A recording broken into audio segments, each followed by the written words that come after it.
शिवं शिवं। नमस्कार, आप सबका हमारे चैनल श्रीमद होम रेमेडीज पर स्वागत है। इस वीडियो में आपको ये बताने जा रहे हैं कि हमारे जो भारत है, हमारा जो देश भारत है, यहाँ पे फाइनेंशियल लिटरेसी कितनी है, कितनी अच्छी है। जितने हमारे देश के जो भाई बहन हैं, ये पैसों के मामले में कितनी समझ रखते हैं। देखिए, बैंकिंग सिस्टम किसी भी देश का सबसे बुनियादी फाइनेंशियल सिस्टम होता है और ये पूरी तरह से लोगों के पैसे यानी कि पब्लिक फाइनेंस पर ही आधारित होता है, क्योंकि बैंकिंग सिस्टम के अंतर्गत बुनियादी रूप से आम लोगों की बचत का धन जमा होता है और फिर उन पैसों को रोलिंग की जाती है। दुनिया भर में बहुत छोटी उम्र से ही बच्चे या स्टूडेंट्स पैसों की लेन देन करना सीखने लगते हैं, लेकिन फिर भी आमतौर पर स्टूडेंट्स का सारा खर्च उनके पेरेंट्स और गार्जियंस ही उठाते हैं। अपनी स्कूल लाइफ पूरी करने के बाद अक्सर अधिकतर स्टूडेंट्स अपने घर परिवार से दूर किसी दूसरे शहर में अंडर ग्रेजुएट और पोस्ट ग्रेजुएशन कोर्सेज करने के लिए किसी कॉलेज या यूनिवर्सिटी में एडमिशन ले लेते हैं। वो अपने कॉलेज या यूनिवर्सिटी हॉस्टल में रहते हैं। तो ये भी एक तरह का क्या होता है, फाइनेंशियल जो चीज़ें होती हैं कि कैसे हैंडल करना है, ये उनको समझ में आने लगता है। अब स्टूडेंट्स को यहाँ पे कुछ दिक्कत होती है। क्यों? क्योंकि स्टूडेंट फाइनेंशियल लिटरेट यदि नहीं हो तो फिर दिक्कत वाली बात है। सबसे बड़ी वजह तो ये है कि इससे पहले घर में आपके पेरेंट्स आपके रुपए पैसे का इंतजाम करते थे, वे आपको हर महीने पॉकेट मनी देते थे, लेकिन अपने स्कूल के दिनों में आपको सोच समझकर पैसे खर्चने की चिंता कभी नहीं हुई। अगर आपके पास रुपए पैसे खत्म हो गए तो आपने अपने मॉम या डैड से और रुपए मांग लिए, लेकिन कॉलेज में आते ही मानो सब कुछ बदल जाता है। आपसे उम्मीद की जाती है कि आप अपने सभी खर्च खुद मैनेज करेंगे, अपने इनकम, सेविंग और खर्च का पूरा हिसाब रखेंगे। अगर यह सब आपने पहले कभी नहीं किया है तो फिर तो प्रॉब्लम तो होगी। अभी इसीलिए नीचे कॉलेज स्टूडेंट्स के लिए फाइनेंशियल लिटरेसी के कुछ जो बातें हैं वो मैं आपको बताने चाह रहा हूँ, और ये हमारे सब भाई बहन, हमारे जितने भी स्टूडेंट्स हैं, सब पे लागू होता है। देखिए, जो पैसा बैंक में जमा होता है, अब हम बैंकिंग सिस्टम पे आते हैं, उस धन को लोन पे दिया जाता है। लोग उससे बिजनेस करते हैं। जितनी ज़्यादा बैंकिंग सिस्टम मजबूत होगा उतना ही हमारा देश मजबूत होगा। यदि किसी के पास नौकरी नहीं है तो बिजनेस करने के लिए पैसा उठाएगा, किसी की एजुकेशन अच्छी नहीं है तो वो पढ़ाई के लिए पैसे उठाएगा। जो इंटरेस्ट होता है उसी से हमारा बैंक चलता है, क्योंकि जो रेट्स होते हैं रिजनेबल रेट्स होते हैं। बैंकिंग सिस्टम मजबूत होने का मतलब है देश का मजबूत होना, क्योंकि वर्तमान समय में देश की आर्थिक स्थिति से ही देश की ताकत को मापा जाता है। हमारे देश की स्थिति यह है कि आज़ादी के लगभग 6 दशक बाद तक भी सभी भारतीय लोगों के सेविंग बैंक अकाउंट नहीं है। ये 2014 के बाद तो खैर मोदी जी ने काफ़ी सारे बैंक अकाउंट्स खुलवाए हैं, पर 2011 के जनगणना के मुताबिक देश में लगभग 24 करोड़ 67 लाख परिवारों में लगभग 100 करोड़ से ज़्यादा लोग रहते थे, लेकिन आज़ादी के लगभग 65 सालों बाद केवल 14 करोड़ 78 लाख लोग ही भारत की बैंकिंग सिस्टम से जुड़ पाए थे। 2011 का आंकड़ा था।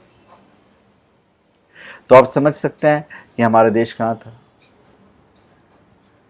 जिस देश में 65 सालों में देश की आबादी के कुल 25% लोग भी उस देश की सबसे बुनियादी फाइनेंशियल सिस्टम यानी बैंकिंग सिस्टम से नहीं जुड़ पाए, वो देश कैसे आर्थिक तरक्की कर सकता है, कैसे गरीबी से उबर सकता है। तो ज़रूरी है बैंकिंग सिस्टम को मजबूत करना। भारतीय लोगों को पता ही नहीं है कि पैसों से संबंधित भी कुछ पढ़ाई, कुछ जानकारी ज़रूरी होती है, जिसे सीखा समझा जा सकता है। और हमेशा पैसा कमाने के लिए ही काम नहीं करना होता है, बल्कि पैसा से पैसा भी बनाया जा सकता है, अर्थात उनका पैसा भी उनके लिए काम कर सकता है, उनके लिए कमाई कर सकता है। किसी भी कॉलेज स्टूडेंट के लिए, जो कॉलेज के जो बच्चे हैं, बजट बनाना सीखना एक बहुत ज़रूरी स्किल है, विशेष तौर पर तब जब आप अपने परिवार से दूर रहते हैं और अपने लिए हर चीज़ का इंतज़ाम आपको खुद करना होता है। हर चीज़ आपको मैनेज करना होगा, और जब आप पूरा सीख जाओगे तो मैनेज करना बड़ा आसान हो जाता है। भले ही आप कोई मैथ्स एक्सपर्ट नहीं है तो भी कोई चिंता करने की ज़रूरत नहीं है। आप ऐप से सारी चीज़ें पता कर सकते हैं, आप उपयुक्त बजट बना सकते हैं। हाई स्कूल में इंटरनेट के सिद्धांतों पर मैथमेटिकल लेक्चर्स में अवश्य चर्चा होती है, लेकिन अब ये व्यवहारिक रूप से आपके जीवन में लागू होने जा रहे हैं, आप चाहे इसे माने या नहीं माने। इंटरेस्ट के सिद्धांतों की मूलभूत समझ रखना आपके लिए बहुत ज़रूरी है। इससे आपको कुछ और ज़्यादा धन बचाने में मदद मिलती है। अगर आपने कोई शैक्षिक ऋण लिया है तो बैंक आपके ऋण राशि पर इंटरेस्ट वसूलता है, और एक लंबी अवधि तक ज़्यादा रुपए के भुगतान से बचने के लिए इन सिद्धांतों को समझना आपके लिए बहुत आवश्यक है। आपको काम आएंगे। सेविंग करेंगे, बहुत सारे फायदे हैं। अपने लिए सेविंग करोगे आप, क्रेडिट कार्ड डेबिट कार्ड्स का बिना सोचे समझे उपयोग जो है वो आपके लिए नुकसानदायक रहेगा। थेफ्ट इश्यूज को जान और पहचान करके हमेशा सुरक्षित रखें आप। तो फाइनेंशियल लिटरेसी के अंतर्गत बहुत सारे टूल्स और इंस्ट्रूमेंट्स भी शामिल होते हैं, लेकिन संपूर्ण फाइनेंशियल लिटरेसी की शुरुआत होती है बैंकिंग सिस्टम से। यदि कोई सर्वे किया जाए और उस सर्वे में भारतीयों से पूछा जाए कि अपने बचत को बढ़ाने यानी पैसों से पैसा बनाने के लिए क्या करते हैं, तो ज़्यादातर भारतीय लोग को अपने बचत के पैसों को प्रॉपर्टी में इन्वेस्ट करते अथवा बैंक एफडी में डिपॉजिट करने से आगे कुछ भी पता नहीं होता है। जो इनसे थोड़ा ज़्यादा जानते हैं वे भी ज़्यादा से ज़्यादा गोल्ड में इन्वेस्ट करने से ज़्यादा कुछ नहीं जानते हैं। तो लगभग 90% लोग जो कि अपना लाइफ इंश्योरेंस करवाते हैं वे तो उस इंश्योरेंस को ही अपना इन्वेस्टमेंट समझते हैं, जबकि सच्चाई है कि इंश्योरेंस इन्वेस्टमेंट है ही नहीं। जब हमारे देश में आज़ादी के आज 70 साल लगभग हो गए हैं, लगभग 70 साल तो हो ही गए हैं, तो अभी तक सभी लोगों का सेविंग अकाउंट तक नहीं है, सबके पास नहीं है सेविंग अकाउंट। यानी अभी तक हमारे देश के ज़्यादातर लोगों को बेसिक बैंकिंग सर्विसेज की समझ भी नहीं है। तो mutual funds, gold, ETF, stock market जैसे एडवांस सेविंग और इन्वेस्टमेंट की योजनाओं तथा इंश्योरेंस के बारे में उन्हें कितना ज्ञान होगा। आज अमेरिका जैसे देशों में प्रत्येक व्यक्ति की आय का औसतन 35% से ज़्यादा तो इंश्योरेंस प्रीमियम के रूप में ही कट जाता है, क्योंकि वहाँ का आम व्यक्ति तक जानता है कि इंश्योरेंस और इन्वेस्टमेंट का क्या महत्व है। जबकि हमारे देश के मास्टर डिग्री प्राप्त कर लिखे जो पढ़े लिखे लोग हैं उन लोग के लिए भी इंश्योरेंस और इन्वेस्टमेंट दोनों एक ही चीज़ के दो नाम हैं।